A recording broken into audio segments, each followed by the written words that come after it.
ఇదెక్కడ సవితిపోర్రా దేవుడా. శీలవతి అంట, శీలవతి, సింగినాథం జీలకర్రాను. నా మొగుడు ఫోటో చూసే ఇది ఒళ్ళు తెలియకుండా ఇట్ట గెంతుతా ఉంది. ఆయనే బతుకుంటే ఈ చిత్రాంగ నా మొగుడిని ఎప్పుడో లేపుకెళ్ళిపోయేది. కుమారి కన్యాకుమారి అంట, కన్యాకుమారి. రోగం వదిలిపోయింది.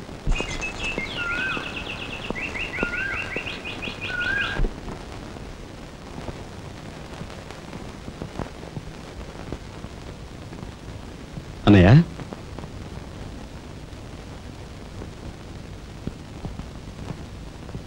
వదినా, ఏం జరిగింది?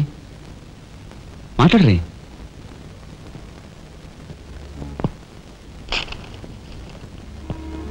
అన్నయ్య, ట్రైన్ ఛార్జీల వరకు డబ్బు నాకు అందింది కనుక ఢిల్లీ బయలుదేరి వెళ్తున్నాను. ఇన్నాళ్ళ నుంచి మన కుటుంబ బరువు బాధ్యతలను ఒక్కడమే మోస్తున్నావు. నేను ఐఏఎస్ పాస్ అయి నీ బరువులో పాలు పంచుకోవాలనుకున్నాను.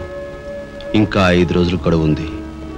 ఈ 5 రోజుల్లో మీరు నాకు ఆ అవకాశం ఇవ్వలేకపోతే మన కుటుంబ బరువు బాధ్యతల్లో పాలు పంచుకోకపోగా నేను మీకు అదనపు బరువును అవుతాను. అది నాకు ఇష్టం లేదు. ఆ పరిస్థితే ఎదురైతే నా బరువుని ఈ లోకం నుంచి శాశ్వతంగా ఇస్తా భాయ్. ఎలాగైనా సరే పెద్ద మనసు చేసుకుని ఆపదను మీరే గట్టెక్కించాలి. మీ మేలు ఈ జన్మలో మర్చిపోలేదు. అది సరేనయ్యా. మీది తమ్ముడు కరెక్ట్ చదువు పూర్తి అవ్వాలంటే నీకు 25,000 కావాలి. కానీ ఏం చూసి ఇమ్మంటావు? ఉన్న ఇల్లు కాస్త తనక పెట్టావు. ఇప్పుడేం తనక పెడతావు? కాబోయే మీ తమ్ముడు కలెక్టర్గిరి తనక పెడతావా?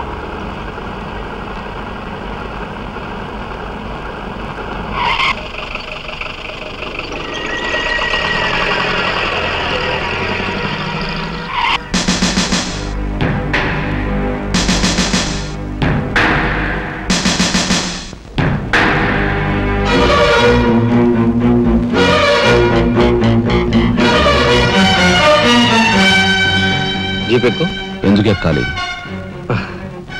It's my request. నీతో చిన్న పని ఉంది. కమాన్.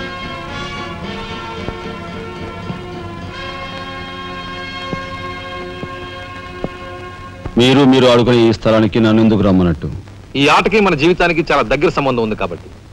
ఈ రెడ్ బాల్స్ ఉన్నాయి చూసావు, ఇవి మామూలు జనం అన్నమాట. ఇక ఈ pink, blue, black, yellow, brown, green ఇవన్నీ సిటీలో కాస్త పలుకుబడి ఉన్న వ్యక్తులు. ఇకపోతే ఈ వైట్ బాల్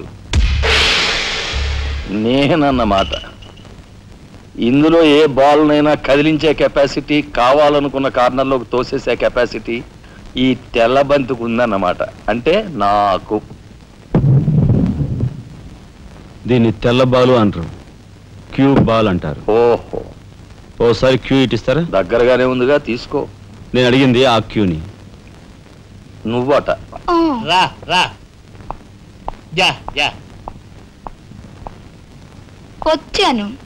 ఏం కావాలి? నేను అడిగింది ఈ క్యూని, నిన్ను కాదు. ఎంతో శక్తివంతమైన ఈ క్యూ బాల్ను సైతం కదిలించే శక్తి ఈ క్యూకుంది. అంటే నేను ఈ క్యూ లాంటి వాడిని. వారిని తసారావులో బొడ్డు ఎస్పీ మా బలెంటోని తెచ్చావయ్యా. నాకు నచ్చాడు. సర్లే, మంచి కెపాసిటీ ఉన్న క్యాండిడేట్. కళ్ళు మూసుకుని ఉద్యోగం ఇచ్చేయచ్చు.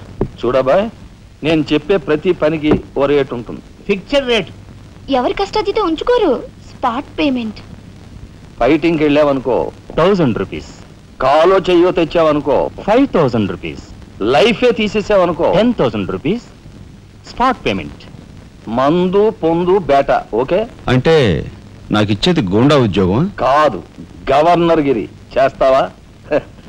గూండాయే, కాకపోతే నంబర్ 1 గూండాగా కాస్త రెస్పెక్టబుల్ గా చూస్తావయ్యా. చూడండి, నేను ఫైటింగ్ పెడతాను. ఎప్పుడో చెప్పనా? న్యాయం అన్యాయం అయినప్పుడు. కాలో చేయో తీస్తాను. అదెప్పుడో చెప్పనా? ధర్మం అధర్మం అయినప్పుడు. లైఫ్ తీవాల్సి వస్తే తీస్తాను. అదెప్పుడో? మీలాంటి వాళ్ళు ఇలాంటి వాళ్ళు కలిసి బరి తెగించి కిరాతకులైనప్పుడు. వారిని తసారావుల బొడ్డు బాలేంటోడే బాబు. వీడు ఇంటి మొగుడికి ఎక్కువ, రంకు మొగుడికి తక్కువ అన్నట్టున్నాడు. నాకేం నచ్చలేదు, మనకేం అక్కర్లేదు. నాకు అసలు నచ్చలేదు. ఏమిటయ్యా ఇది? మంచి చట్టం లేకుండా. ఆ మాట అడగాల్సింది నేను. కట్టుకున్న మొగుడు పెళ్ళాన్ని బ్రోతల హౌస్ కు తీసుకెళ్ళడం ఎంత నీచమో, పోలీస్ ఆఫీసర్ ఒక పౌరుని ఇలాంటి గూండాల కొంపు తీసుకురావడం అంతకంటే నీచం. సిగ్గుండాలి.